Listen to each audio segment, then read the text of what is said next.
Ce dessin au fusain, sanguine et craie blanche, daté de 1898, qui vient d'intégrer les collections du musée après achat auprès de la galerie Charvet, est une étude préparatoire pour le grand décor intitulé La Vie, réalisée par Victor Prouvé pour l'hôtel de ville d'Issy-les-Moulineaux. Il vient de rejoindre les réserves et sera exposé prochainement.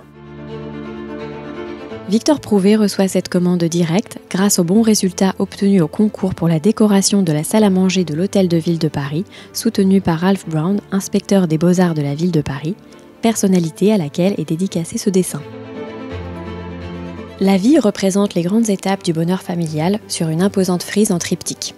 Ce sujet édifiant s'inscrit dans la politique artistique de la Troisième République, qui encourage la décoration des mairies, dont plusieurs sont achevées ou restaurées à cette période. Ces grands décors traduisent l'idéologie de la Troisième République, prônant un certain nombre de valeurs morales, comme le mariage, le travail et l'éducation.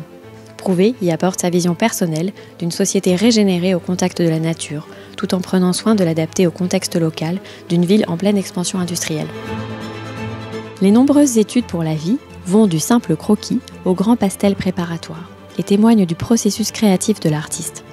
Les principaux groupes de personnages ont fait l'objet de grands pastels ou fusains préparatoires, véritables œuvres à part entière, caractérisées par la vivacité du trait, une touche veloutée et une gamme chromatique privilégiant les teintes pastel. C'est le cas de la jeune fille allongée respirant une fleur, ou de la ronde des jeunes filles, tous deux conservés dans les collections du musée français de la carte à jouer, mais également de la famille conservée au musée d'Orsay, de l'étude de femme tenant son enfant conservée au musée de l'école de Nancy, ou encore des fiancés conservée au musée du château de Lunéville. Cette étude qui vient d'intégrer les collections du musée s'inscrit pleinement dans ce corpus et représente le motif de la femme accoudée, écoutant la jeune femme lisant, au centre de la composition. Ce dessin est à mettre en relation avec une autre étude du même personnage conservée au musée de l'école de Nancy. D'un plus grand format, ce dessin presque sculptural est caractérisé par sa douce harmonie et témoigne des qualités de dessinateur de l'artiste, tout en étant représentatif de ses décorations murales.